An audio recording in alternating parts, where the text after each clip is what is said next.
As a Indian woman house is always first. कि अगर आप अपना घर नहीं संभाल सकते, आप बाहर जाके क्या संभालोगे। और मुझे नहीं लगता कि एक रोटी बना देने से मैं माँ का प्यार दिखा रही हूँ और मेरा घर में ब्रेकफास्ट लंच डिनर रेडी नहीं है, तो फिर मैंने तो अपनी जो प्राइम रिस्पॉन्सिबिलिटी है वो तो किया ही नहीं। नमस्कार, मैं संजय शर्मा और आप देख रहे हैं खबर समय का यह पॉडकास्ट। इस पॉडकास्ट के माध्यम से आपके बीच कुछ ऐसी कहानियां लेकर आने वाले हैं, कुछ ऐसे लोगों को लेकर आने वाले हैं जिनका जीवन संघर्ष से भरा रहा है, और कुछ ऐसे भी लोग हैं जिन्होंने संघर्ष को ही अपना जीवन मानकर अपनी सुख समृद्धि वाली जीवन को, शांति वाले जीवन को छोड़कर छलांग लगाई और दुनिया में आकर उन्होंने देखा कि हाँ, मुझे भी कुछ ऐसा करना चाहिए जो मेरे पोर्टफोलियो के अंदर आए। अगर हम जब सीवी बनाते हैं तो हमें अपनी जो खुद की उपलब्धियां हैं वह जब लिखनी होती है तो हमें उस समय हमारे हाथों को थाम देती है जब हम कुछ उपलब्धियां अपनी न कर पाए। ऐसे ही बहुत सारे शख्स आएंगे जिनकी कहानियां आपको प्रेरित कर सकती है, जो कहानियां आपको जाननी जरूरी है, क्योंकि सफलता मामूली चीज नहीं होती है। सफलता के लिए लोग बहुत संघर्ष करते हैं, कई रातें जागनी पड़ती हैं और दिन के जो चैन है वह भी उड़ जाते हैं। तो आज हमारे साथ इस खास पॉडकास्ट में हमारे जो मेहमान है उनका नाम है आबा ओरी। मैम नमस्कार। Thank you so much Sanjay, मुझे बुलाने के लिए। तो इनके बारे में जो जानकारी देनी है वह भी मैं थोड़ी सी आपको बता दूं कि इनका जो जीवन है वह काफ़ी लाड प्यार में पला है। ये एक संभ्रांत घराने से बिलोंग करती है, एजुकेटेड फैमिली से बिलोंग करती है और कोलकाता में ये जन्मी और सेंट जेवियर्स कॉलेज में पढ़ी हैं और 21 साल की उम्र में इनकी शादी हुई और 22 साल की उम्र में माँ बनी। उपलब्धियों के बारे में हम बाद में बात करेंगे, पहले बता देते हैं कि 25 साल तक चाय बागान में रही, 7 साल तक डुअर्स में रही, 10 साल असम में चली गई और 8 साल बाद वापस डुअर्स में आ गई। इसके अलावा अब हम बात करते हैं कि इन्हें लोग क्यों जानते हैं, हमारे शहर के लोग क्यों जानते हैं। इनके बारे में जो आज हम बात करेंगे वह बात सिर्फ हमारे शहर तक सीमित नहीं है, यह उपलब्धियों के बारे में बातचीत होती है और लोगों के अंदर जो एक कुछ कर गुजरने की जो इच्छा होती है, जो उन्हें अंदर से कचोटती है, वह इनकी कहानी के अंदर सामने आएगी। इनको बेसिकली यहाँ पर शिक्षाविद के हिसाब से लोग जानते हैं, क्योंकि यह एक स्कूल चेन के प्रिंसिपल के रूप में कार्य करती हैं, वाइस प्रेसिडेंट के रूप में कार्यरत हैं और टोस्ट मास्टर में डिस्ट्रिक्ट लीडर के हिसाब से दूसरे स्थान पर यह कार्यरत हैं। फिलहाल इनकी ज़िंदगी के बारे में और भी अगर बातें करें तो मैंने इनसे पूछा था कि आभा जी, आपको शहर में लोग किस लिए जानते हैं? क्या शिक्षा के क्षेत्र के कारण, टोस्ट मास्टर के कारण, किस लिए? तो इनका जवाब क्या था वह इनके मुंह से सुनते हैं। आभा जी, मैंने आपसे सवाल किया था कि आपको लोग किस लिए जानते हैं, या आप क्या चाहते हैं, किस लिए जानना चाहते हैं लोग आपको, मैंने चाहे आगे। ये तो आपको लोगों से पूछना होगा, but I think everybody knows Abha Orry. अब वो बना कैसे? I think it is a mixture कि मैं टोस्ट मास्टर्स में थी, तो टोस्ट मास्टर्स में बहुत सारे सिलीगुड़ी के वेल नोन जो यंगस्टर्स भी थे, कई मिडिल एजड थे, वो टोस्ट मास्टर्स में थे। उसी टाइम मैं प्रिंसिपल थी श्री राम स्कूल की, तो उस समय उनमें से बहुत जन थे जिनके बच्चे मेरे पास पढ़ रहे थे। आज के दिन में भी मैं टोस्ट मास्टर्स में ऑफ कोर्स लीडरशिप में आगे बढ़ गई हूँ। अब मेरे 3 स्कूल्स में देखती हूँ, जैसे आपने बताया बूंदा फाउंडेशन स्कूल, अभी भी उसमें बहुत सारे टोस्ट मास्टर्स हैं। तो ये मेरा आई थिंक एक मिक्सचर हो गया है टोस्ट मास्टर्स और एज अ एडुकेशनिस्ट, कि मुझे लोग दोनों तरफ से जानते हैं। आभा जी, आपका जीवन जो शुरुआती जीवन था, उसके बाद आपकी जो शादीशुदा लाइफ थी, उस समय आपका जो विवाह हुआ था वो चाय बागान के घराने में हुआ था।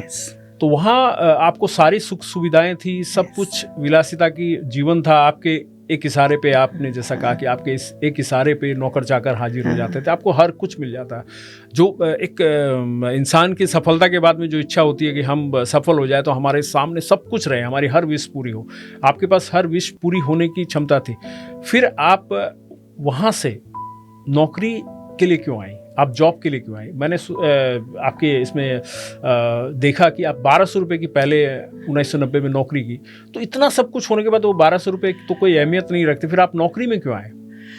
एक्चुअली देखिए, बहुत ईजी है एक कंफर्टेबल लाइफस्टाइल जीना, बट उस कंफर्ट से निकल के खुद के लिए कुछ करना इज़ वेरी इम्पॉर्टेंट। आज के दिन में मैं देखती हूँ बहुत सारी लेडीज़ हैं, वो बोलते हैं हमें रिस्पेक्ट चाहिए। रिस्पेक्ट कोई दिया नहीं जाता, आपको अर्न करना होता है, और रिस्पेक्ट आपको तभी मिलेगा अगर आप खुद कुछ करो अपने लिए। आप अपने आप को पहले रिस्पेक्ट करिए, तभी कोई और आपको रिस्पेक्ट करेगा। मैं सेंट जेवियर्स कॉलेज से थी, I was so good in English, सो मुझे लगा कि मैं अगर किसी स्कूल में जाके इंग्लिश पढ़ाऊँगी तो दैट इज़ इम्पार्टिंग नॉलेज। हाँ, 1200 रुपया वॉज माई फर्स्ट सैलरी, और बहुत अच्छा भी लगता था कि ओके मैं भी कुछ कमा रही हूँ। अच्छा, नौकरी आपको इतनी जल्दी मिल गई थी, मतलब जाते ही मिल गई थी क्योंकि आप एक अच्छे घराने से बिलोंग करते? आपने क्या इन्फ्लुएंस लगाया या? नॉट बिकॉज अच्छा, मेरे पास नौकरी खुद ब खुद आती थी। तो मेरे बारे में किसी ने सुना होगा कि मैं बहुत अच्छा इंग्लिश बोलती हूँ, तो वहाँ पे ये जलपाईगुड़ी में जो स्कूल था, होली चाइल्ड स्कूल, तो वहाँ से मुझे किसी ने कांटेक्ट किया कि जो प्रिंसिपल है वो आपको उन्होंने बुलाया है। तो आपने पहले अनाउंस किया था कि आप जॉब करना चाहते हैं? नहीं, मैंने कुछ नहीं बोला। मे बी किसी पार्टी में कहीं किसी ने सुना होगा मुझे बोलते हुए या मुझे कहते हुए कि I am from saint Xavier's या कुछ, तो वहाँ से मुझे किसी ने अप्रोच किया कि मुझे बुलाया है। मैं वहाँ गई तो they offered me a job, तो फिर आई टुक इट। उसके बाद में मेरे हस्बैंड का ट्रांसफ़र हो गया नियर बिनागुड़ी, वहाँ सेंट जेम्स था, तो मैं अपने बेटे की एडमिशन के लिए गई, तो वहाँ पे सिस्टर ने कहा कि वाई डोंट यू जॉइन, तो मैंने वहाँ ज्वाइन कर लिया।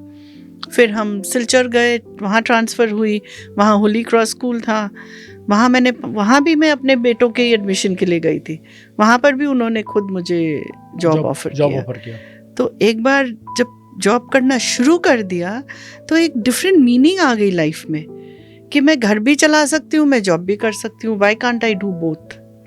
सो वो जब से होली क्रॉस में जब से 5 years मैंने पढ़ाया, उसके बाद से एक काइंड ऑफ नशा आ गया कि जॉब तो करना ही है। ये जॉब करने का जो सबसे पहला जो स्टेप था, वो मतलब आपको कैसे लगा कि आपको जॉब करना है? किसने आपको बताया कि आपको जॉब करना चाहिए, आप घर में पढ़े हैं, आपको कुछ करना है? वो हुआ 2004 में। तो जब हम असम से वापस आए टू दुआस, तो उस टाइम मुझे मन नहीं था कि मैं वापस किसी स्कूल में, ऑल्दो मेरे को फिर सेंट जेम्स से बुलाया था, बट मेरे को था बहुत करेक्शंस कर ली, बहुत और मैं क्लास 8-9 को पढ़ाती थी, so there was a lot of pressure कि भाई उनको तैयार करना है बोर्ड एग्ज़ाम्स के लिए। सो मुझे था कि नहीं, अब बहुत करेक्शंस कर ली। और उस टाइम जब हम यहाँ आए तो एक डुआज लेडीज़ गेम्स यूनियन करके एक बहुत बड़ी ऑर्गेनाइजेशन है, तो मैं वहाँ पे सेक्रेटरी बन गई फॉर 2 years, फिर मैं प्रेसिडेंट बन गई। तो वो मुझे बहुत अच्छा लग रहा था कि आई एम ऑर्गेनाइजिंग इतने इवेंट्स और इतनी लेडीज़। उस टाइम नया मेरा जीमेल आईडी बना, मैं मेल्स भेज रही हूँ, वो उस तरह से शुरू हुआ। तो आई रिमेंबर 2004 में जब मेरे बेटे उस time they were in a boarding school, तो वो जब समर हॉलीडेज़ में घर आए तो मेरा बड़ा बेटा मुझे कहता है कि आप अपनी लाइफ को वेस्ट क्यों कर रहे हो? उसने जब देखा मैं ये इतना बड़ा ऑर्गेनाइजेशन चला पा रही हूँ, आप जाके कहीं काम करो। तो उस time I was almost 38, so I was like मुझे कौन जॉब देगा, मैंने सिर्फ स्कूल्स में पढ़ाया है, मैंने और कुछ किया नहीं। तो दोनों बेटों ने बैठ के मेरा CV बनाया, मेरा टीचिंग एक्सपीरियंस था। फिर टी गार्डन्स में हम लोग बहुत केटरिंग करते थे, तो मुझे केटरिंग मैनेजर भी बना दिया। फिर हम सारे इवेंट्स करते थे, तो वो CV में इवेंट मैनेजर भी लिख दिया। ऐसे हर चीज़ डाल रहे थे, हर चीज़ दोनों ने बैठ के मेरा CV बना दिया। तो फिर मुझे हुआ कि जॉब के लिए तो मुझे सिलीगुड़ी जाना होगा। अच्छा ठीक है, तो 50 प्रिंट आउट निकाल के एनवलप में डाल के मेरे को थमा दिया कि ठीक है आप रोज सिलीगुड़ी जाओ एंड जाके जॉब ढूंढो। अच्छा, So, उस समय आपको ढूंढना पड़ रहा था। अब आप दैट ढूंढने वाज की द बारी आई। फर्स्ट टाइम अच्छा। मैंने जॉब ढूंढा। उससे पहले तो टीचिंग जॉब्स ऐसे ही आ जाती थी। तो फिर हमारा garden weaver in good hope, और वो 60 किलोमीटर्स दूर है सिलीगुड़ी से, तो रोज ड्राइव करके जाना। फिर मैं हर एक बिल्डिंग में, मैं लिफ्ट में एकदम टॉप फ्लोर पे जाती थी, फिर वहाँ से घूमते हर ऑफिस में देखते हुए नीचे आती थी और जाके अपना CV सबको अच्छा, देती थी। मतलब आप लिफलेट के हिसाब से CV बांटते यस, मैंने वो अच्छा। किया 1 महीना। फिर फाइनली 1 महीने बाद मुझे फ्रैंकफिन में जॉब मिली एज एन असिस्टेंट मैनेजर। तो ये जो दौर था, जो 1 महीने का दौर था, जो आप अपनी CV बांट रही थी हर जगह जाकर, और आप ड्राइव कर रही थी, आप ये बोल रहे हैं कि जलपाईगुड़ी से आप डैमडिम से यस सिलीगुड़ी रेगुलर हाँ। आ रही थी, जा रही थी, लगभग 60 किलोमीटर, 60 आना 60 जाना, 120 हाँ। किलोमीटर का सफर। उस दौरान आपको क्या लगा? मतलब बहुत मजा आया कि मैं जॉब ढूंढने जा रही हूँ। अपने आप को बहुत इम्पोर्टेंट फील कर रही थी। कई दिन बहुत बुरा भी लगता था। थकान नहीं हुई कि नहीं अब मुझे नहीं करना है भाई, 1 महीना होने लगा और इतने दिन से आ रही हूँ जा रही नहीं, हूँ? That way our family is very determined. एक बार किसी चीज में पैर डाल दिया तो डाल दिया, फिर there is no looking back. अच्छा, मेरे हस्बैंड हमेशा बोलते हैं कि quitting is not an option. और वापस नहीं देखना है, वापस नहीं दे। ट्राई करो, हार गए अलग बात है, but you can't look back. तो मतलब उसके बाद जो जॉब मिलने के बाद भी आप क्या रेगुलर वो अप डाउन करते एवरी थे? Day, Monday to Saturday, 6 days a week, रोज। और self मैं drive करते सुबह थे? 7 बजे जाती थी, शाम को कभी 7, कभी 8, कभी 9, बिकॉज सेवॉक से ड्राइव करना पड़ता था। Self कभी drive लैंड करते थे या ड्राइविंग का शौक है मेरे को। तो मैं द मोमेंट आई वाज 18 मुझे ड्राइविंग लाइसेंस मिला। मैंने कैलकाटा में गाड़ी चलाई हुई है, तो यहाँ पे तो ट्रैफिक ही नहीं है। जीवन में जब आप सेल्फ डिपेंडेंट बने, अब जब जॉब करने लगे, आपको अपने माने खर्च के लिए पैसे मिलने लगे, आपके पास पैसे आने लगे, तो क्या परिवर्तन महसूस किया आपने अपनी फैमिली में, अपने घर में क्या परिवर्तन महसूस किया? देखिए, पैसा वॉज नॉट द थिंग, क्योंकि उस टाइम जब मैंने फ्रैंकफिन ज्वाइन किया मुझे 15,000 रुपये मिलता था। वो पूरा पेट्रोल में ही निकल जाता था, आने जाने में निकल जाता। बट वो जो मैंने प्राइड देखी मेरे बच्चों में, मेरे हस्बैंड में, दैट वाज ग्रेट। मुझे लगने लगा कि देखिए, हाउसवाइफ होना भी देयर इज नथिंग रॉन्ग। बहुत सारी हाउसवाइफ्स हैं एंड वो इतना काम करती हैं, I totally respect that. But मुझ जैसी हाउसवाइफ जिसके पास सब कुछ था, तो फिर मेरे लिए तो ये स्टेप लेना वाज वेरी इम्पोर्टेंट। नहीं तो मैं आज, जब मेरे हस्बैंड एक असिस्टेंट मैनेजर थे, मैं छोटा मेम साहब थी। जब वो मैनेजर बने, मैं बड़ा मेम साहब बन गई। तो अब मैं बड़ा मेम साहब के बाद और कुछ नहीं था, बड़ा मेम साहब ही होती, चाहे नो मैटर वो कितने भी है, because he would have been manager, general manager, तो मैं बड़ा मेम साहब ही रहती। और मेरे सामने इतनी सारी लेडीज़ थी जिन्होंने ये लाइफ बहुत ब्यूटिफुली लीड की, उनसे बहुत कुछ सीखने को भी मिला, एंड मैं भी उनके जैसे ही होती। अगर मेरा बड़ा बेटा मुझे फोर्स नहीं करता, मैं कभी नहीं निकलती। और सबसे बड़ी बात थी, जब बच्चे तो हॉस्टल में थे, जब वो आते थे घर, समर वेकेशन, विंटर वेकेशन, तो मुझे काम करने का मन नहीं करता था। मुझे होता था नहीं, अब मुझे छुट्टी लेनी है, बच्चों के पास रहना है। तो वो दोनों मुझे कहते थे, क्यों आपको 7 बजे निकलना है? हम उठ के सो के उठेंगे 9 बजे, फिर हम गोल्फ खेलने जाएंगे, हम ये खेलेंगे वो खेलेंगे, जब तक आप वापस आओगे फैमिली टाइम शुरू हो जाएगा, नो प्रॉब्लम। आपके ऊपर ऐसे घरेलू जिम्मेदारियां कभी थी नहीं? जिम्मेदारियां बहुत थी, बिकॉज टी एस्टेट्स में एज अ वाइफ हमें बहुत कुछ लुक आफ्टर करना पड़ता है। गेस्ट्स बहुत आते हैं एंड रिस्पॉन्सिबिलिटीज़ मिलती हैं। तो व्हाट आई फाउंड वाज कि मैं दोनों मैनेज कर पा रही थी। तो दिक्कत तो बहुत हुई होगी, जैसे आपकी जो लाइफस्टाइल है उसको लेकर भी दिक्कत हुई होगी, क्योंकि आप जिस माने जैसे घराने से बिलोंग करते थे, आप बता रहे हैं टी गार्डन्स वगैरह में, वहाँ पर जिस तरह की जो ज़िंदगी होती है वो काफ़ी अलग होती है। वहाँ पर आपको पार्टियों का शौक़ होता है, वहाँ बहुत तरह के मतलब आपका दिन जो है उसी में बीत जाता है। ऐसे ऐसे हाँ। माहौल से आपको बाहर निकल कर आना, उन जो पार्टियों में जो आप गई होंगी और अब जो जहाँ आपको लोग बुलाते हैं उसमें कितना डिफरेंस फील होता है आपको? बहुत ज़्यादा डिफरेंस था, क्योंकि देखिए गार्डन्स में it is a very British culture उन दिनों। तो आप एज अ लेडी आप कहीं जाएं सब खड़े हो जाएंगे, आपको कोई चेयर ला देगा, जब तक आप बैठेंगे नहीं वो बैठेंगे नहीं। तो जब मैं ऑफिस गई मैं सोच रही थी हाँ भाई मेरे लिए चेयर आ जाएगी, कभी चेयर नहीं आई। खुद लाना पड़ती है, खुद लाना पड़ता था, कोई मेरे को ग्रीट करने के लिए खड़ा नहीं होता था। तो मुझे बहुत अजीब लगता था कि ये कैसे है, मतलब एक राजघराने के टाइप से आप फील करते थे, और वहां जाने के बाद आपको रियल में जमीन पे आना पड़ता था। और जो मेरे बॉस थे, he was 10 years younger than me, तो he was very good to me, very very good. But मेरी एक बॉस कैलकाटा में थी, वो मेरे से 15 साल छोटी थी, आई थिंक 12-15 साल, और मुझे कुछ नहीं आता था कंप्यूटर्स का, और वो रिपोर्टिंग रोज़ करनी पड़ती थी। मुझे समझ ही नहीं आता था एक्सेल कैसे बनाऊं, और मैं ऑफिस में लोगों को हेल्प मांगती थी। नहीं आता था आपको? नहीं आता था बिल्कुल। तो बल्कि my husband then bought a computer, फिर रोज़ जाके उस पर टाइपिंग करना पड़ता था, कुछ नहीं आता था मुझे, एंड रिपोर्ट बनती नहीं थी।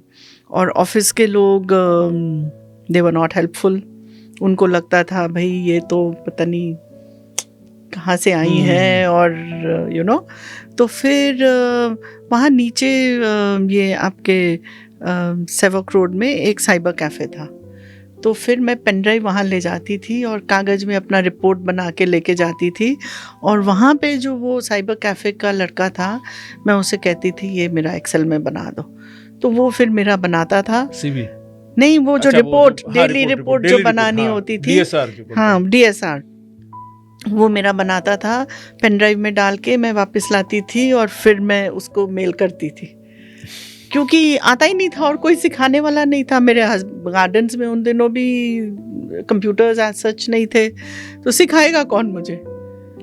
तो फिर स्लोली फिर मैंने सीखा। आपको रोक रहा हूँ बीच में। आज हमारे साथ पॉडकास्ट की जो मेहमान है आभा ओरी, इनसे हम चर्चा कर रहे हैं, और दर्शकों में बता दूं ये पॉडकास्ट सुनने के लिए है। आपको खासकर बता दूं कि ये कुछ कहानियां ऐसी हैं, आजकल लोगों के पास में सुनने की जो क्षमता है ना वो कम हो गई है, बोलने की क्षमता ज़्यादा हो गई है, इसलिए आपने देखा होगा मैं कम बोल रहा हूँ, सुन रहा ज़्यादा हूँ। आपको भी ये पॉडकास्ट सुनना है, आपको पता चलेगा कि किस तरह के लोग अपने लाइफ में चैलेंज लेकर चलते हैं। किसी के पास अगर धन नहीं है तो वह धन की प्राप्ति के लिए कोशिश करता है, और किसी के पास धन है तो वह सम्मान की प्राप्ति के लिए कोशिश करता है। आभा जी से जो मेरी बात हुई शुरुआत में, मैंने इनसे पूछा था कि आपका उद्देश्य क्या है लाइफ में, तो इन्होंने कहा था कि आभा ओरी बनना। मतलब इनको अपना नाम चाहिए, इनकी पहचान चाहिए, किसी भी फील्ड में जाएं तो इनको लोग पहचाने इनके नाम से। और आज मुझे लगता है कि हमारे शहर सिलीगुड़ी में इनको शिक्षाविद के हिसाब से लोग जानते हैं। जिस भी इंस्टीट्यूशन में रहती है, जिस भी संस्थान में रहती है, वहाँ लोग इनके नाम की वजह से जानते हैं। उस संस्थान को बाद में पहचानते हैं, पहले इनके नाम की वजह से जानते हैं। ऐसी ब्रांड ये बना चुके हैं। तो आभा जी, आपसे जो बातचीत हो रही थी आप कंटिन्यू कीजिए।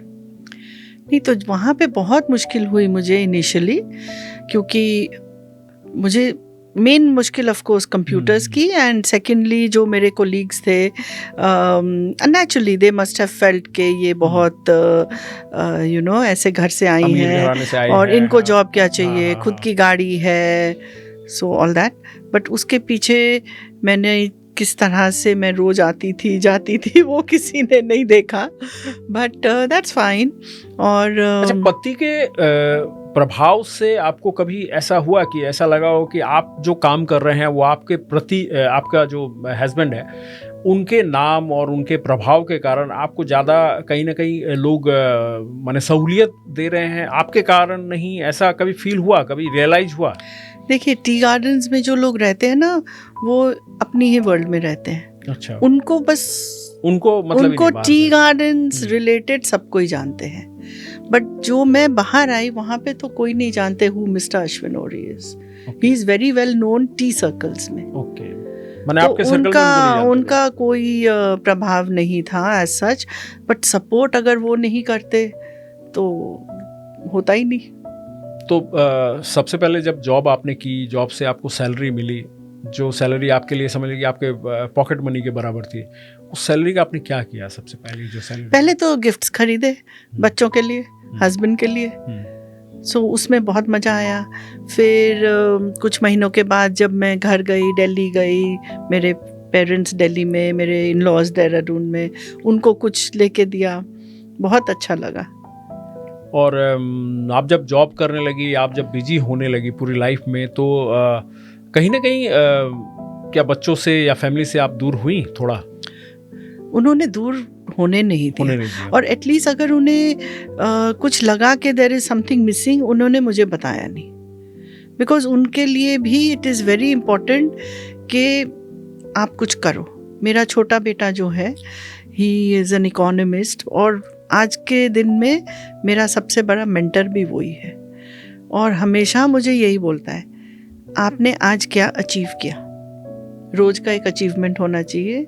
आपकी ग्रोथ कहाँ है. Just because you are 50 plus, life has not come to a halt. ठीक है, आप एक स्कूल की, उस टाइम मैं एक स्कूल की प्रिंसिपल थी, अब मैं 3 स्कूल्स संभालती हूँ. उस टाइम मैं एक क्लब की मेंबर थी, आज मैं एक डिस्ट्रिक्ट की लीडर हूँ. So this is growth. तो जब आई रिमेंबर जब कोविड हुआ, कुछ समझ नहीं आ रहा था क्या करो. मैंने अपना एक एलबाइट करके एक ई न्यूज़ भी चलाया अपने फ्रेंड के साथ.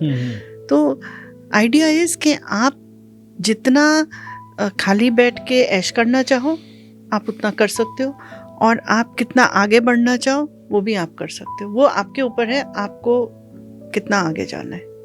कभी आपके फैमिली लाइफ में कोई ट्रबल नहीं हुई आपके बाहर जाने के बाद से? जैसे पहले आप सारे दिन उपलब्ध होती थी, अब जब आपने बाहर जाना शुरू किया, आपका एक अलग एक वो भी बन गया, सर्कल भी बन गया, आपकी फैमिली में थोड़ा तो समय कम देना शुरू हुआ आपका, तो उसके बाद कोई समस्याएं हुई, कुछ उत्पन्न हुई?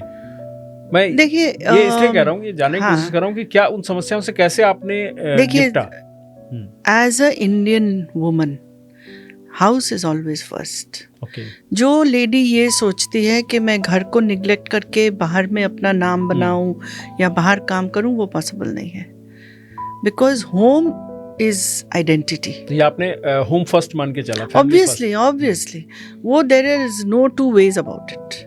Home and family is always first. अगर, और बल्कि मेरा ये मानना है कि अगर आप अपना घर नहीं संभाल सकते, आप बाहर जाके क्या संभालोगे? अगर आप अपनी फैमिली, देखिए time is a relative thing. अब कोई बोलेगा मैं अपने बच्चों के साथ पूरा टाइम देती हूँ. आप कितना टाइम आप देते हैं? पूरा दिन तो आप नहीं रह सकते अपने बच्चों के साथ.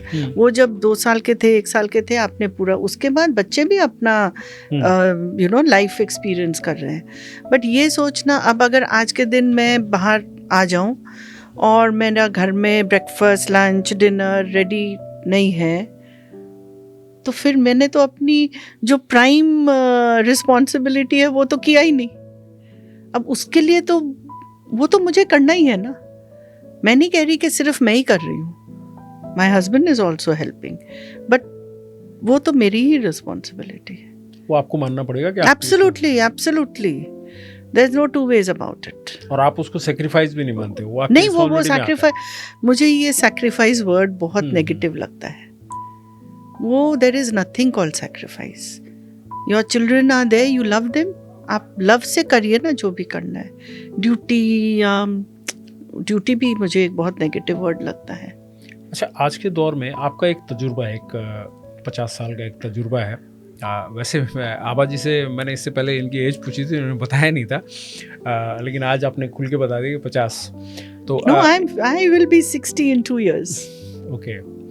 तो ये जो तजुर्बा है आपका पूरी एक लाइफ का, बच्चे भी हैं, आपकी फैमिली है, आप जॉब भी कर रहे हैं, और मुझे लग रहा है कि पूरी एक अच्छी तरह से आप लोग मेंटेन कर पा रहे हैं हस्बैंड वाइफ मिलकर. आज के दौर में शादियां बहुत कम टिकती हैं, देखा जाता है, अमूमन देखा जाता है कि शादियाँ बहुत कम टिकती है और उनमें ज़्यादा से ज़्यादा क्लैश होते हैं और फिर कुछ ही वर्षों में या कुछ ही समय के बाद में शादियाँ टूट भी जाती हैं, बिखर जाती हैं। इसका क्या वजह आपको लगता है?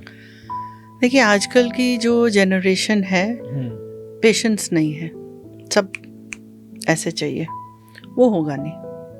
मैरिज इज समथिंग, आपको उस पर काम करना पड़ता है। ओके।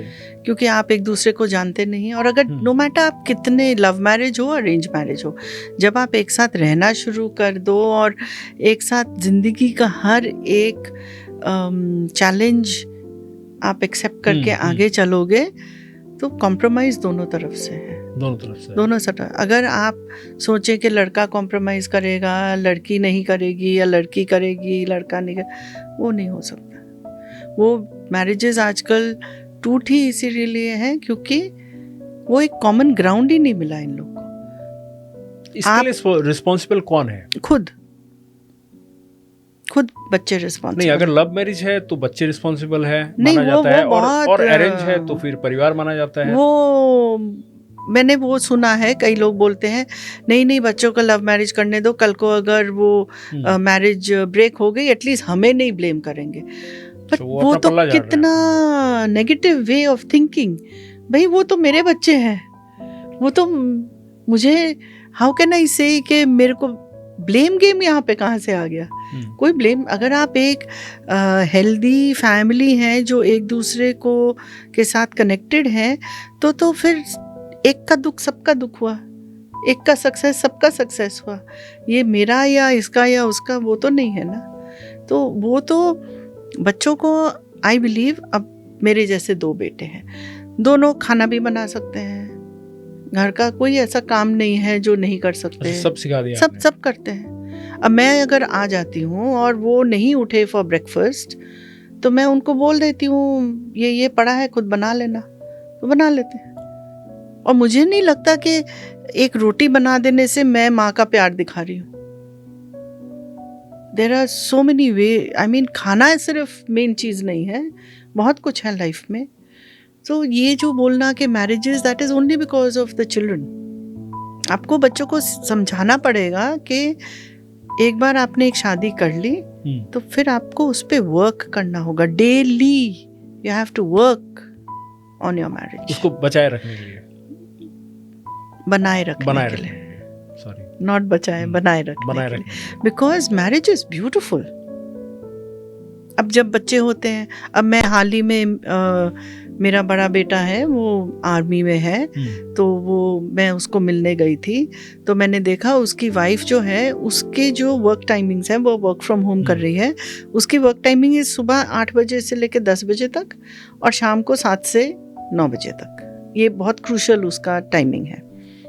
अब ब्रेकफास्ट कौन खिलाएगा? मेरा ग्रैंडसन 4 साल का है, उसको स्कूल के लिए तैयार करना है, फिर शाम को उसको डिनर भी खिलाना है, उसको सुलाना भी है, वो सब मेरा बेटा कर रहा है। He is helping out. तो ये तो देखिए, आपको as a parent you should be telling your children, वो गाइडेंस। तो मान लीजिए कि आप एक ऐसे घराने से बिलोंग करती हो जहाँ सभी शिक्षित हैं, समृद्ध परिवार है, आपके जो हस्बैंड है वो भी माने एक अब रिटायर हो गए हैं, लेकिन आपके यहाँ पर सब कुछ, आप मान लीजिए कि सब कुछ ठीक है। अगर आपकी एज की ही और जो महिलाएं हैं, आज 50+ की जो महिलाएं हैं, वो अगर अपनी लाइफ में कुछ करना चाहे तो उनके लिए आप क्या सोचती हो कि उनको क्या करना चाहिए, कैसे इंस्पिरेशन मिले वो आगे आए? मैं सिलीगुड़ी में इतनी लेडीज को मिली हूँ जो 40+, 50+ बिजनेस नया शुरू करी हैं। I am so inspired by them. और आजकल तो देखिए MSMEs हैं, लोन्स इतने इजीली मिल रहे हैं, ऐसा कुछ नहीं है जो नहीं कर सकते, सब कुछ कर सकते हैं। मुझे तो अभी भी मुझे बुक लिखनी है, मेरा ड्रीम है कि मैं एक बुक लिखूंगी। अभी टाइम नहीं है, बट वंस आई रिटायर मैं डेफिनेटली अपना एक बुक लिखूंगी। आप रिटायर कब होंगे? आप तो रिटायर हो नहीं रही, आई डोंट नो, पूरे फिट हैं। जब तक चलेगा। निजी क्षेत्र में अगर बात करें तो वहाँ रिटायरमेंट की कोई उम्र होती नहीं है। नहीं, बट जब मेरे पास इतना काम नहीं होगा, अच्छा, मतलब अभी जैसे बिकॉज 3 स्कूल हैं, तो मैं सुबह आ जाती हूँ 9 बजे, घर जाते जाते 5:30-6 बज जाता है। फिर शाम को टोस्ट मास्टर्स का भी काम रहता है, वो मैं 9:30 बजे के करीब करती हूँ। तो ये वाला जब थोड़ा कम हो जाएगा फिर लिखूंगी, किताब भी लिखूंगी। अच्छा, आपके पूरे जो लाइफ जर्नी है उसके अंदर में आपकी फैमिली ने बहुत सपोर्ट किया, आपके बेटे ने, आपके परिवार ने, आपके माँ बाप ने, सबने, आप मेरे इन-लॉज ने, मेरी मदर इन लॉ मुझे इतना सपोर्ट करती है। इस पूरे जो जीवन चक्र है इसके अंदर में आप क्या मानते हैं मित्रों का, खासकर आपका कोई बॉयफ्रेंड था? बॉयफ्रेंड तो नहीं था। अच्छा। क्योंकि मैं एक ऑल गर्ल्स स्कूल में कॉन्वेंट में थी। अच्छा। फिर जब कॉलेज जाना था तो मेरे फादर ने कहा नहीं तुमको तो सेंट जेवियर्स कॉलेज जाना है, तो चली तो मैं गई बहुत खुशी से, बिकॉज बहुत वेल नोन कॉलेज था। मुझे एडमिशन टेस्ट किया, क्लियर कर लिया। वहाँ जाके there were so many boys और मुझे बिल्कुल आदत नहीं थी। तो शुरू में तो मैं आके खूब रोती थी कि नहीं मुझे नहीं जाना। तो मेरे फादर वाज लाइक नहीं, आगे जाके ज़िंदगी में यू शुड नो कि how to deal with boys. तो बट बॉयफ्रेंड था नहीं, 21 साल में शादी हो गई। मौका नहीं मिला आपको? मौका ही नहीं मिला, या फिर बॉयफ्रेंड फॉर लाइफ हो गया। तो लाइफ में दोस्तों की कितनी अहमियत होती है? आपको क्या लगता है आपके लाइफ में दोस्त कितने कारगर साबित हुए आपके साथ चलने में या आपको हेल्प करने में?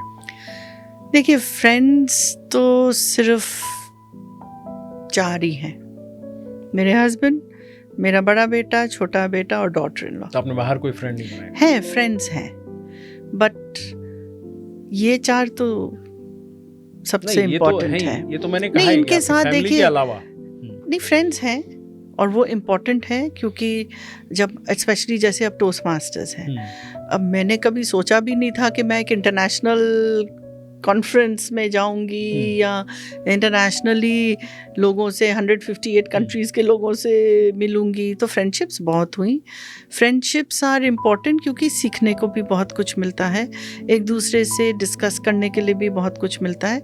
लेकिन अगर मुझे अपना कुछ शेयर करना हो जो वो तो मैं सिर्फ फैमिली में से अपने हस्बैंड और सन्स के साथ शेयर करती हूँ। ऐसा कोई क्लोज फ्रेंड आपने नहीं बनाया जो एकदम आपके जरूरत नहीं पड़ी। और ना अगर ही मेरी लाइफ में उसकी कोई अहमियत माने जरूरत हुई कहीं पे?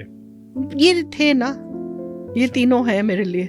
मेरी जॉब रिलेटेड कुछ होता है तो मेरा छोटा बेटा, आई टोल्ड यू, आश्रय, वो बहुत ज़्यादा ही इज वेरी मैच्योर। बच्चे आपके तो काफ़ी बड़े हो चुके हैं। बच्चों की लाइफ में बहुत सारी ऐसी समस्याएं आती है, जैसे जब वो 16 प्लस होते हैं, जब वो अपने मैच्योर्ड होते हैं, तब उनकी लाइफ में बहुत सारी समस्याएं आती है। तो आपके सामने कोई भी ऐसी समस्याएं आई बेटा बेटी को लेकर जिसको कि आपको हैंडल करने में बहुत कठिनाई हुई मगर आपने हैंडल की? बहुत समय। मेरे दोनों बेटे आर फ्रॉम बोर्डिंग स्कूल। कैसे हैंडल करते हैं आप? देखिए, कम्युनिकेशन बनाए रखना बहुत इम्पोर्टेंट है। और वो आप सोचें कि वो एक स्विच है, ऑन हो ऑफ हो गया, वो नहीं हो सकता। वो तो बचपन से बनाए रखना होगा। मेरे दोनों बेटे they went to Mayo, they are from Mayo college Ajmer. वो क्लास 4 से 9 साल की उम्र से गए। बट वो कम्युनिकेशन बनाए रखना, यहाँ तक कि मेरे हस्बैंड ने कि भाई अगर आपको स्मोकिंग ट्राई करनी है, ड्रिंकिंग ट्राई करनी है, जो भी ट्राई करना है, उसकी जगह घर पे है। अच्छा, दोस्तों के साथ पूरा एक फ्रेंडली एनवायरनमेंट दे रहे हैं। एब्सोल्युटली। गलत रास्ते में ना जाए, वो घर में बैठ के आप घर में जाके आपको जो ट्राई करना है आप करो, फिर हम हैं आपको बताने के लिए कि ये सही है कि नहीं। आई एम वेरी फॉर्चुनेट, मेरे हस्बैंड एक स्पोर्ट्समैन है, अभी तक वो साइकिलिंग करते हैं, बैडमिंटन खेलते हैं, गोल्फ खेलते हैं, इज़ वेरी एक्टिव। मेरे दोनों बच्चे भी स्पोर्ट्समैन हैं, इंटरनेशनल लेवल के स्पोर्ट्समैन हैं, दोनों के दोनों। तो उनको जब समझाया कि स्मोकिंग इज़ हार्मफुल, वो दोनों ही नहीं, शुरू से ही नहीं स्मोक किया। ओकेजनली ड्रिंक कर लेते हैं, बट अब मेरा दोनों ही बेटे संडे मॉर्निंग उनके लिए मैराथन रनिंग, गोल्फ खेलना है, स्क्वॉश खेलना है। हाँ, तो वो फिर सैटरडे नाइट को पार्टी करने का टाइम नहीं मिलता, तो ऑटोमेटिकली वो ये सब आदतें जो हैं नहीं रहती। अच्छा, ये सैटरडे नाइट के बारे में जब बात हो रही तो मैं, क्योंकि ये बहुत ज़्यादा चर्चा का विषय रहता है हमारे शहर ही क्यों, पूरे देश में ही देखे, हर जगह देखे, ये सैटरडे नाइट का एक अलग सा ही मतलब क्रेज सा आ चुका है युवाओं में, जो कहीं ना कहीं उनको नशे की हालात में, नशे की तरफ ले जाता है। शुरुआत कुछ नशीले, छोटे मोटे नशीले पदार्थों से होती है, फिर आगे जाकर बहुत बड़ा लेवल में चला जाता है। तो ये आप क्या मानते हैं कि इसको कैसे कंट्रोल किया? बंद तो किसी चीज़ को आप कर नहीं सकते हो, इसको कैसे कंट्रोल में रखा जाए, बच्चों को, युवाओं को? देखिए, ये सब पेरेंट्स की रिस्पॉन्सिबिलिटी है। इसलिए मैंने आपको कहा, जो कम्युनिकेशन है ना, वो बचपन से बनाए रखना है। वो आप सोचे कि वो हो, अब पता चला आपको, अब आपको कैसे अब पता चला? आपका वो कम्युनिकेशन स्ट्रांग ही नहीं था कि आपका बेटा आपको आके बता सके। अच्छा। अब मेरे दोनों बेटे, as I told you, they were in Mayo, तो मेरे हस्बैंड ने एक उनको बोला हुआ था, स्कूल से कंप्लेन नहीं आना चाहिए, जो तुमने किया पहले फ़ोन करके मुझे बता देना, ताकि जब स्कूल से फ़ोन आए मुझे पता हो कि मुझे उसे कैसे हैंडल करना है। ओके। और बहुत कंप्लेंट्स आती थी, तो और my husband used to handle it. तो वो एक कंफर्ट है बच्चों का कि हम अपने माँ बाप को आकर जो मन में है बोल सकते हैं, चाहे वो गर्लफ्रेंड इशू हो, चाहे वो जॉब रिलेटेड इशू हो, ड्रिंकिंग हो, जो भी हो। अब दोनों बच्चे जब छोटे से थे, मेरे हस्बैंड उनके लिए बैंक अकाउंट खोल के रखे जिसका नाम था द बुलेट अकाउंट। उनको था कि नहीं, 18 इयर्स में दोनों को एक एक बुलेट मिलनी चाहिए, क्योंकि ये 18 इयर्स में कॉलेज जाएंगे और फिर इनकी तो गर्लफ्रेंड्स होंगी नहीं अगर बाइक नहीं होगी, तो बुलेट तो लेके देनी है। एंड हर टाइम जब वो घर आते थे, वो अपना पासबुक देखते थे कि डैड ने इसमें और कितना पैसा डाला, और पूछते थे कि बुलेट आ जाएगी। सो वो 18 इयर्स में बुलेट मिली दोनों को। अच्छा, दोनों को मिली। ऐसा प्लानिंग करके चला है। हाँ, और दोनों को सिखाया भी मेरे हस्बैंड ने कि ड्राइव कैसे करना है, और फिर हमेशा कैसे ऑयल फिल्टर बदलना है, ये वो जितना भी, भाई बाइक का ध्यान कैसे रखना है, मतलब टेक्निकल चीजों से भी वाकिफ कराया पूरा। बहुत, गाड़ी चलानी है तो टायर बदली करो, ये करो, सब सेल्फ सफिशिएंट। तो मेरे बच्चों ने कभी भी वो चोरी छिपे गाड़ी नहीं चलाई, क्योंकि मेरे हस्बैंड ही उनको कराते थे। करना ही नहीं पड़ा, क्योंकि करना ही नहीं पड़ा। कोई ऐसा वाकया जो आपकी लाइफ में, आपकी पूरी फैमिली, क्योंकि आप बहुत ज़्यादा, आपके इर्द गिर्द सारी फैमिली घूम रही है, जो मैंने देखा अभी तक, बाहर का कोई इंसिडेंट हो नहीं सकता, तो आपकी फैमिली में ऐसा कोई इंसिडेंट जो कि आप सभी को मतलब सोचने पे मजबूर कर दिया हो और आपको उसको हैंडल करने में भी काफ़ी दिक्कतें आई हो, ऐसा कोई वाकया कुछ?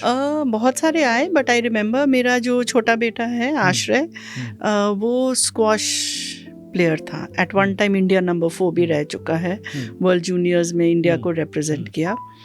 एंड जो स्क्वॉश फेडरेशन है वो चेन्नई में है, तो हम चाहते थे कि मेयो के बाद, क्लास 12 के बाद, ये चेन्नई में लॉयला कॉलेज में उसको admission mill. He was brilliant studies में, और उसके इतने नेशनल लेवल के, इंटरनेशनल लेवल के स्क्वॉश परफॉर्मेंसेज इतनी अच्छी थी, वो हर कॉलेज उसको एक्सेप्ट कर रहा था। तो वो बोलता नहीं, मैं लॉयला नहीं जाऊँगा, it is a all boys, मुझे तो कोएड में जाना है। तो फिर वो Delhi university north campus Hansraj में गया। एंड हम लोग थोड़ा डिसअपॉइंट भी हुए कि he is such a good squash player, तो इसको स्क्वॉश में अपना, और मेरे हस्बैंड को था कि मेरे बेटे जो हैं वो स्पोर्ट्स में वर्ल्ड फेमस हो जाएं। उनको ये नहीं था कभी, मेरे हस्बैंड से तो कभी एक दिन भी प्रेशर नहीं हुआ कि पढ़ाई करो। उनको था गेम्स खेलो, फिटनेस लेवल बढ़ाओ।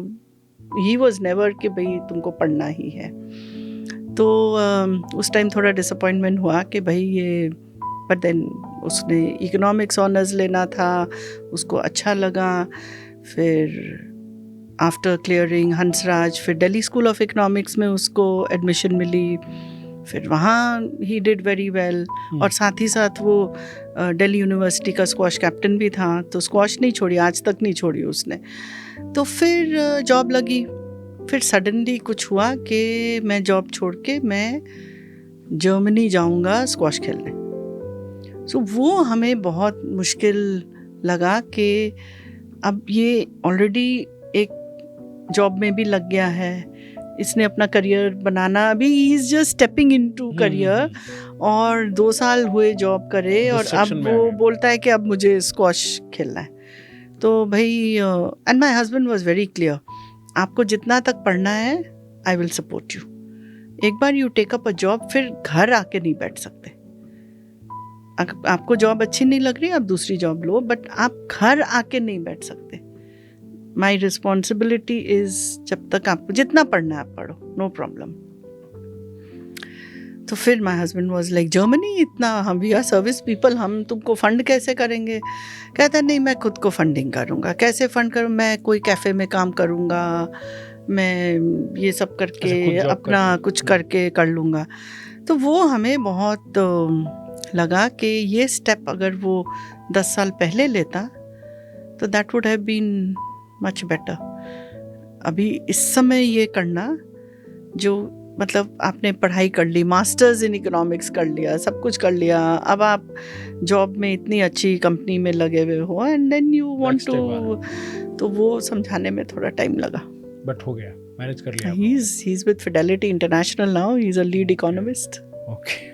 स्क्वॉश नहीं छोड़ी, समझ गया, स्क्वॉश अभी भी के तौर पे रखा। हाँ, नहीं, रोज पैशन है, वो हर दिन स्क्वॉश खेलेगा, अभी भी, और टूर्नामेंट्स में भी खेलता है, तो स्क्वॉश नहीं छोड़ा, विच इज गुड, बट हाँ, दैट वाज डिफिकल्ट। अच्छा आभा जी, इनफैक्ट आप ये कह रहे हैं, एक और मेरे बड़े बेटे के साथ हुआ, उसको, हमारी फैमिली में कोई भी डिफेंस सर्विसेज में नहीं है, उसको था नहीं मुझे आर्मी में जाना है।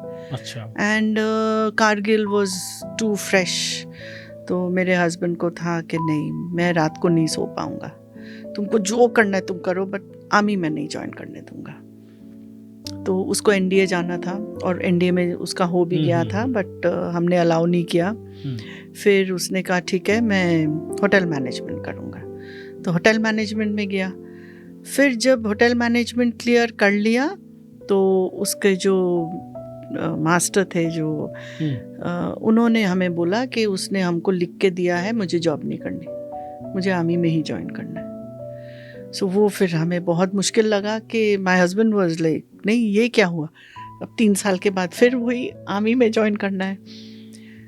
तो but he was so adamant कि नहीं, मुझे ज्वाइन करना ही है। तो अभी आर्मी में है? हाँ, he is a major in the Indian army, yes. And फिर मेरा छोटा बेटा, मैं, हम दोनों ने फिर मेरे हस्बैंड को मनाया कि जब बच्चे का इतना मन है कि, तो फिर ही अग्रीड। फिर उनको लगता था कि ये तो कभी कोई एंट्रेंस टेस्ट पास ही नहीं कर सकता, ठीक है कोशिश करने दो। तो जब एग्ज़ाम के रिज़ल्ट आए, वो सिलेक्ट हो गया। तो फिर उसके बाद इसका एसएसबी इलाहाबाद में था, तो हमारे फ्रेंड्स ने बोला कि इलाहाबाद एसएसबी क्लियर करना बहुत मुश्किल है, वो तो, और आई थिंक देवर 800+ जो गए थे, एंड 8-9 सिलेक्ट हुए, उसमें से वो था। फिर मुझे, मेरे हस्बैंड को लगा कि नहीं, जब वो इतना पैशनेट है और उसने इतना किया है, तो फिर माने कहीं ना कहीं कुल मिला के आपके बच्चों ने जो, जैसे जो महत्वाकांक्षा थी उनके मन में, उसको पूरा किया, अभी भी करते हैं, जो करना है। और इसलिए मैं कह रही हूँ ना, कम्युनिकेशन लाइंस इतनी ओपन होनी चाहिए कि अगर हमें वो जो चाहते हैं करना, अगर हमें पसंद ना हो, they should be able to convince us. अच्छा, अभी मोबाइल का ज़माना है, सोशल मीडिया का ज़माना है, पूरा आईटी हर चीज़ पर भारी है इस वक्त में। आप क्योंकि एजुकेशनिस्ट है, आप पढ़ाती भी हैं बच्चों को, आप खुद भी क्या किताबों को समय दे पाती हैं? मैं किंडल तो ले ही नहीं सकती, मुझे वो फील ही नहीं आती पढ़ने की। मैं बहुत, मतलब मैं बुकवर्म हूँ, मैं बहुत पढ़ती हूँ, and I am very happy. मेरे दोनों बेटे भी काफ़ी, मेरा छोटा वाला तो बहुत पढ़ता है, एल्डर वन कम पढ़ता है, बट दे ऑल लव। तो अभी आप क्या संदेश देना चाहेंगे? अगर मैं बोलूं कि जो बच्चे या जो युवा पीढ़ी इस वक्त में उनका समय अधिकतर रील्स में और सोशल मीडिया के ऊपर में ध्यान है उनका ज़्यादा से ज़्यादा, तो उनको क्या मैसेज देना चाहेंगे आप? आई थिंक सबसे इम्पोर्टेंट है, हैव अ गोल। और गोल मैं बोलूँगी have a smart goal, not just any goal. Smart goal means S stands for specific, एक गोल. M is measurable, जो आप मेजर कर सके. फिर A is achievable. मैं बोलूँ कि मेरा गोल है मैं चांद पे जाके बैठ जाऊँ, दैट इज़ नो गोल. मेरे लिए तो नहीं है. कोई एस्ट्रोनॉट बोले वो फिर भी. So have a achievable goal and then have something which you can reach and then there should be time bound. कोई भी goal without a deadline is not a goal. तो बच्चों को मैं यही बोलूँगी, सबसे पहले आप एक गोल बनाओ मन में, आपको क्या करना क्या है. वो गोल बहुत छोटा हो सकता है, मुझे एक बुक पढ़नी है. शुरुआत तो छोटे से ही स्मॉल स्टेप्स लेनी पड़ेंगी. एक बार आपने गोल बना लिया, work on it and believe me, ये लोग कहते हैं आजकल के बच्चे ऐसे हैं वैसे हैं, but I think they are brilliant. हमारे टाइम से आजकल के बच्चे बहुत आगे जा चुके हैं. They are so quick thinkers. उनको टेक्नोलॉजी का इतना they are so good at it. मैं अभी भी, आप मानेंगे नहीं, मेरे को मेरी एक कोलीग थी फ्रैंकफिन में जिसने मेरा फेसबुक का पेज बनाया, तो वो सीखने में बहुत टाइम लगा. अभी मेरी डॉटर इन लॉ कहती है कि आपको इंस्टाग्राम में आना चाहिए, तो वो मैं अभी 2-3 महीने हो गए मैं सीख रही हूँ. बहुत मुश्किल लगता है मुझे, बट बच्चों को देखिए, they are so good at it. आप कुछ भी उनको बोलिए, दे आर वेरी गुड. तो ये हम अंडर एस्टिमेट करते हैं कि बच्चे सिर्फ ये करना, नहीं, they are very focused.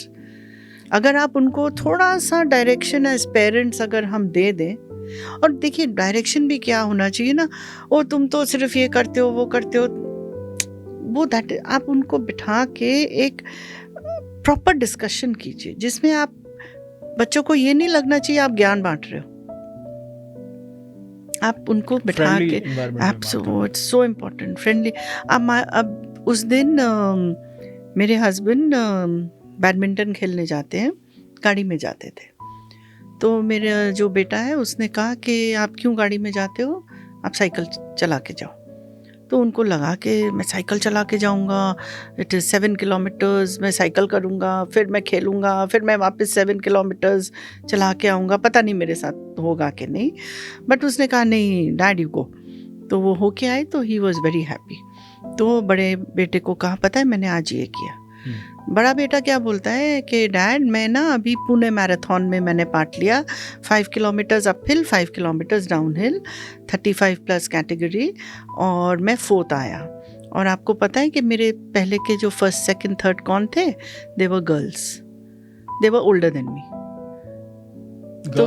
And they were older than me, and he is such a fit person, army में है, तो ही, आप सोच सकते हैं फिटनेस. हाँ, ही केम 4th. और उससे पहले जो है 3 गर्ल्स आई हैं, कोई 45 की है, कोई 42 की है.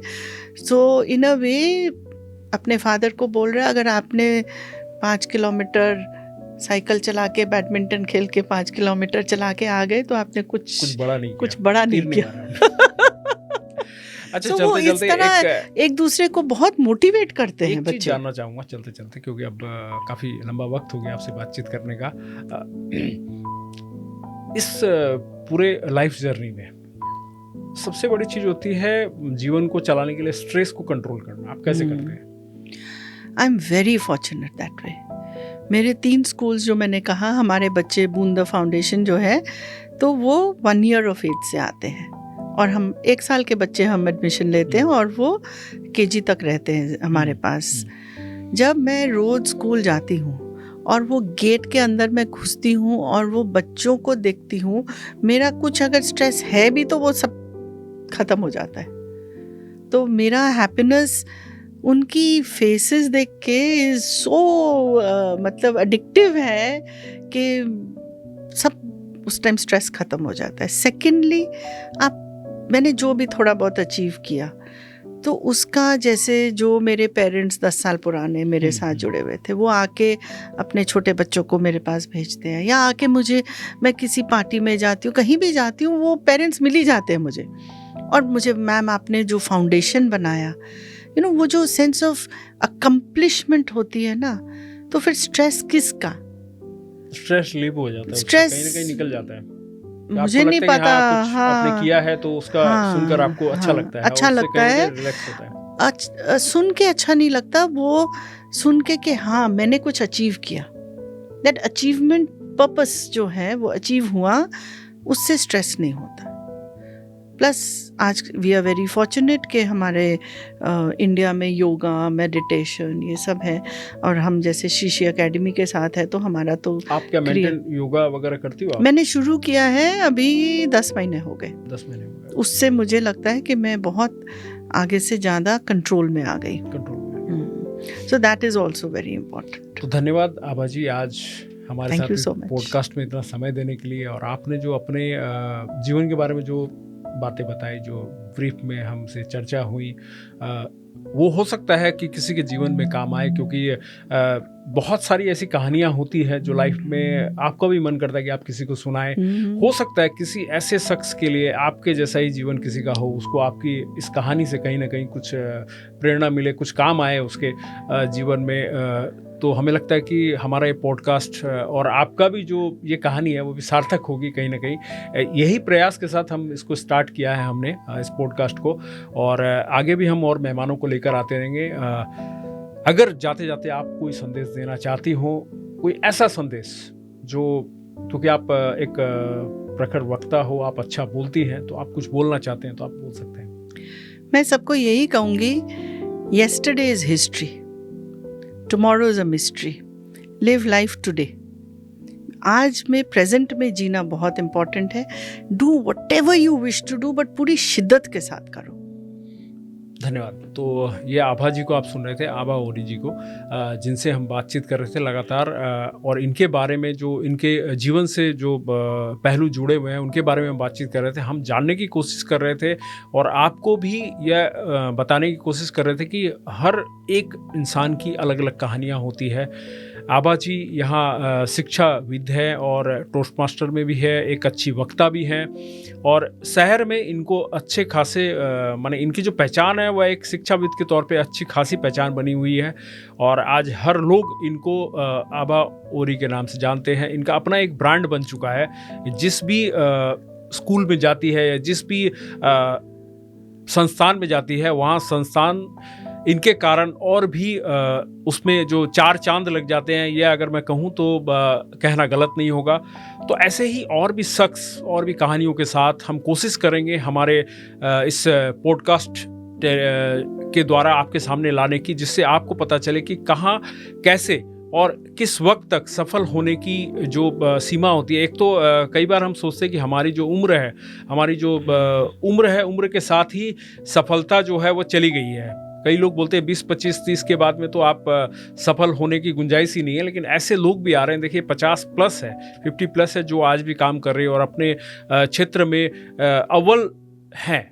कहीं ना कहीं ऐसा इन्होंने काम किया है जो कि अपने क्षेत्र में इनका नाम है, इनका अपने आप को ये ब्रांड बना चुकी है। लोग इन्हें बुलाते हैं, टोस्ट मास्टर में इनको काफ़ी जगहों से बुलावा आता है। ये जाती हैं, अपने बातों को रखती हैं, अपने इंस्पिरेशनल जो इनके लाइफ के जो जीवन के जो पहलू है उनको बताती है। तो ऐसे ही बहुत से लोगों को हम लाएंगे। अगर आपके पास भी ऐसे कोई शख्स की कहानी हो जिसे आप चाहते हो कि इस पॉडकास्ट में उन्हें आना चाहिए, जो इंस्पायर्ड कर रहे हो, कई लोगों के जीवन को इंस्पायर कर सकती है, लोगों को डिप्रेशन से निकाल सकती है, लोगों को एक ऐसा जुनून दे सकती है जो कि कुछ कर पाएँ आगे चल के जीवन में। तो ऐसे लोगों के बारे में हमें ज़रूर बताइएगा, और देखते रहिए हर समय खबर समय। धन्यवाद।